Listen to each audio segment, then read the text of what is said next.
জানি ভিডিওটা দিতে একটু লেট হয়ে গেছে। এটা হলো দাদু দিদার বিবাহবার্ষিকীর দিনের ভিডিও। তো তোমাদেরকে যেমনটা বলেছিলাম, কুচবিহার থেকে আমার যে দিদুনরা মামা মাসিরা এসেছিল, তো ওরা এই যে গাড়ি নিয়ে যেহেতু এসেছে, তো ওরা বেরিয়ে পড়লো রাত ওই 10:30-11টা নাগাদ। যেহেতু ওরা বাড়ি ফিরেই যাবে, আর কুচবিহারের ডিস্টেন্সটাও তো অনেকটা, তাই না?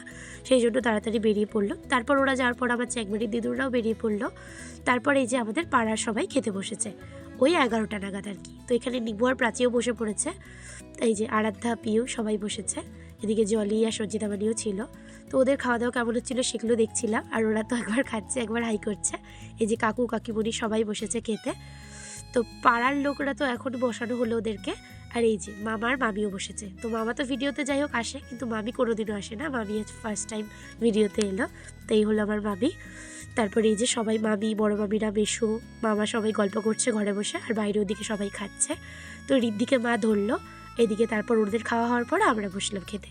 ওই 12টা নাগাদ বাড়ির লোকরা খেতে বসেছে আর কি। তো আমি ফিপামির সাথে বসেছি। উল্টো দিকে ছিল মৌসুমি আর মন্দিরা। তো দাদু দেখছি সবাই ঠিকঠাক করে খাওয়া দাওয়া করছে কিনা। তো ভিডিওটা দিতে জানি লেট হয়েছে, তোমরা কিছু মনে করো না। তার কারণ কালকে তো আমি শনি জয়ন্তীর ভিডিওটা পোস্ট করেছিলাম, সেই জন্য আজকে এই ভিডিওটা পোস্ট করলাম। যেহেতু ভিডিওটা করেছি, তো ভিডিওটা তো পোস্ট না করলেই নয়, কারণ পোস্ট করলেই ভিডিওটা কিন্তু মেমোরেবল হিসেবে থেকে যাবে। তো ছোটো মামা এই যে আমাদের পরিবেশন করলো, ছিল সাদা ভাত, ছোটো মাছের চচ্চড়ি, পাঁপড় ভাজা, তারপর মুসুর ডাল ছিল। তো এদিকে খাচ্ছি তো আমি হাসি মুখে, আর চেয়ারের নিচ দিয়ে ঘোরাঘুরি করছে 2-3টে বিড়ালের বাচ্চা।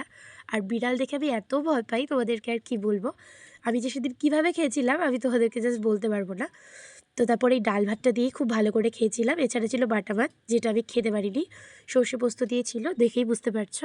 এছাড়া ছিল মাটন কষা উইথ আলু। তো আলু ছাড়া মাংসর কথা তো ভাবাই যায় না, আলু দিয়ে কিন্তু আরও টেস্টটা দ্বিগুণ হয়ে যায়। তো এটা দিয়ে হাত টাত খেলাম। তারপর চাটনি, পাঁপড় ওই সমস্ত ছিল। আর এছাড়া ছিল আইসক্রিম। তো খেয়ে দিয়ে উঠে আমি পরে আইসক্রিমটা খেয়েছি। এখানে খাচ্ছি, আর সমানে বিড়াল পায়ের চারিদিক দিয়ে ঘোরাঘুরি করছে। তো আমার এই লুকটা তোমাদের সত্যিকারের কেমন লেগেছে অবশ্যই কমেন্ট করে বলো। আমার তো নিজের খুবই ভালো লেগেছে। তো সেই জন্য মেকআপ টেকআপ তুলতে ইচ্ছে করছিল না, আর শাড়ি টাড়তেও ইচ্ছে করছিল না। সেই দিন আমি প্রচুর ভিডিও আর ছবি ক্লিক করেছি। এই যে আমার পিসি দিদুন সবাই দেখো। তো পিসি দিদুন এসেছিলো অনুষ্ঠান উপলক্ষে।